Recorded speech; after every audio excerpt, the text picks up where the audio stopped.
Hey guys, Mr. Bowman here. Today's learning objective is in blue and we are learning to use normal distribution to calculate the probability of given events. So key part, we're looking to calculate the probability, which is one of those 5 variables from our previous video.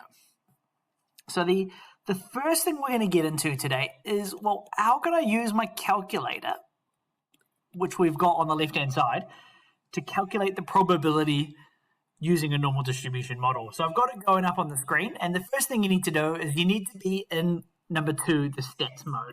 So 2 stats. So we'll click into that. Once you're in stats mode, you need to click F5, distributions. So that's what that dist stands for. So you can see it up here, dist. So we're clicking F5 to get into that. And there are different types of distributions, and here we're clicking F1 norm, which is short for normal distribution. And once we're in here, we're going to be using the NCD mode, which is F2. Just a reminder, or just a note, we're never going to use NPD mode, so you don't need to know about that, and we will eventually get to the inverse mode.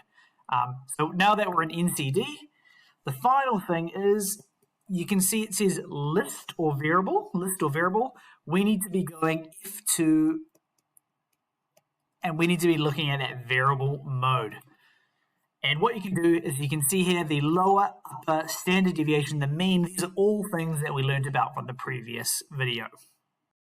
Okay, the next thing we're going to look at is we're just going to recap the graphs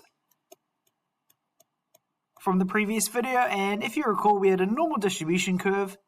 Doesn't have to be perfect. We had a number down the middle, which was the mean, and we had the standard deviation up the top, and somewhere on our graph we had a lower and an upper, and that shaded area was the probability. So we had 5 parts to our graph.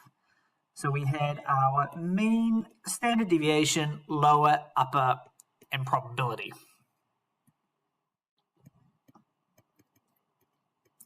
We are focusing on this probability part today, and to calculate one of the numbers, we need all 4 of the others to go ahead and calculate these numbers here. So from each question, we're going to be looking for a mean, a standard deviation, an upper, and a lower. And the same goes around later on when we're trying to find the mean, you'll need all the other 4 to calculate that part. But today we're going to focus on the probability. The third part of this video is going through some questions. So we've got some information. Suppose cucumbers from a given farmer, they've got a mean weight of 400 grams and a standard deviation of 20 grams.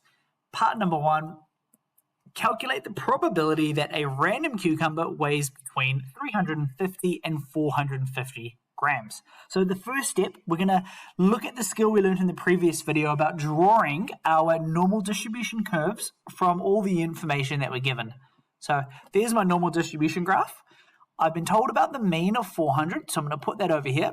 I've been told about the standard deviation of 20. So that was my generic information. Specific to this question is the upper and lower limit of 350 and 450 grams. So 350 is going to be my lower, and 450 is going to be my upper, and it does specifically say in between. So I'm going to find the probability of it being between these 2 numbers here. But the issue is, we don't have the probability, and this is where our calculator is going to come into play. So we've got the other 4 numbers, lower, upper, standard deviation, and mean. We can go ahead and plug those into our calculator to find out our answers. So just to confirm, our lower is going to be 350, our upper is going to be 450, our mean 400, and our standard deviation is going to be equal to 20. And we're going to use these 4 numbers, and we're going to switch over to our calculator where we left off earlier on in the video. For our lower, we're just going to plug them all in, but that's going to be 350, our upper 450, our standard deviation is next, 20, and our mean of 400 goes after that. We can see all our 4 numbers are plugged in. We can now calculate the 5th number, which is the probability, and you'll see that up here, P equals and that's the probability. So in our case, the probability of being between 350 and 450 is going to be equal to 0.9876. And I've rounded that to 4 dp. I encourage you, 4 dp is probably the best rounding that you can do. So there's our answer to the first one. So almost all cucumbers are going to weigh between 350 and 450. So we're now going to look at B. We're going to start off by drawing our diagram again. And we'll do pen colors for this, just not to confuse it with the other one. So we'll draw a smaller one so we don't run out of room. We can see our mean, that's unchanged, because the only thing that's changed is the upper and lower. A mean of 400, standard deviation of 20. And we're looking for cucumbers that weigh more than 425 grams. So I'm going to put 425. I've put it on this side here because 425 is larger than the 400 mean. And I'm interested in, this is called the right tail. And when it goes to the ends, we use our 4 nines, 9999. And we've got 4 of the numbers. We can go find the probability. So just to recap, our lower, 425, that'll need to go into the calculator. Our upper, 4 nines, that'll go into the calculator. Standard deviation of 20, mean of 400. So we're going to jump over to our calculator. So once you're in the calculator, you've done a previous question. If you want to go back, just click exit, and that brings you to where you put all the numbers before. We're going to jump up to the top. Our lower is changing, 425. Our upper is changing, 4 nines, 9999. Standard deviation is still 20, and the mean is still 20 as well. We're now going to click execute, and that'll tell us the probability. You can see that there, probability about 10%. So the probability of X being more than 425 is equal to 0.1056, and that there had a 4 dp rounding. Our final question, I'll change pen colors again for this. Maybe we'll get into the orange pen. We're going to need to draw our graph. Maybe we'll draw it on this side here.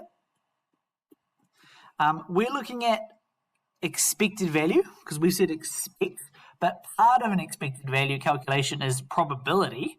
So we're going to start off by finding the probability of a cucumber weighing less than 350, and then we'll get into an expected value calculation with that. So we've got our graph in orange. Same thing, 400 mean, standard deviation of 20.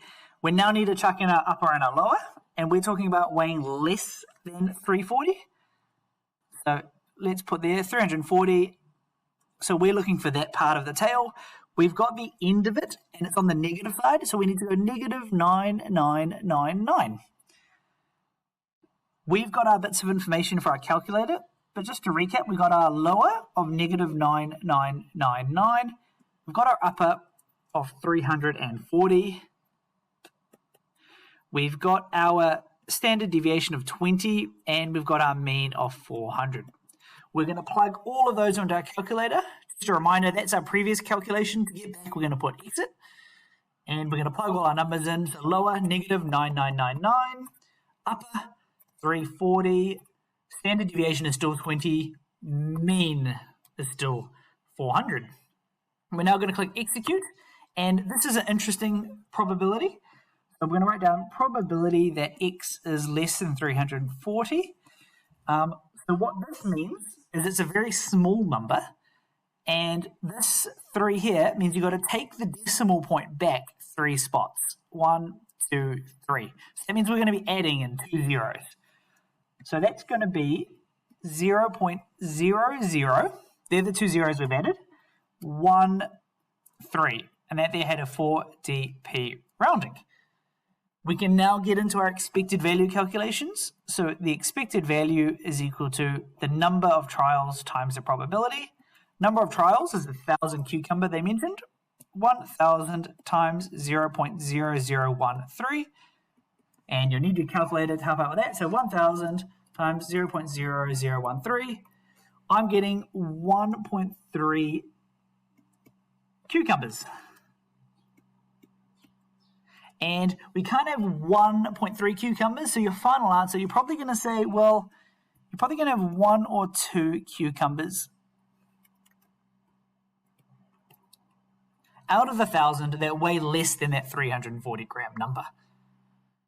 So hopefully you found this video on determining or using normal distribution to find the probability of given events useful. We went through a whole heap. Hopefully you know how to use your calculator properly, and hopefully you've been able to get into those 3 questions.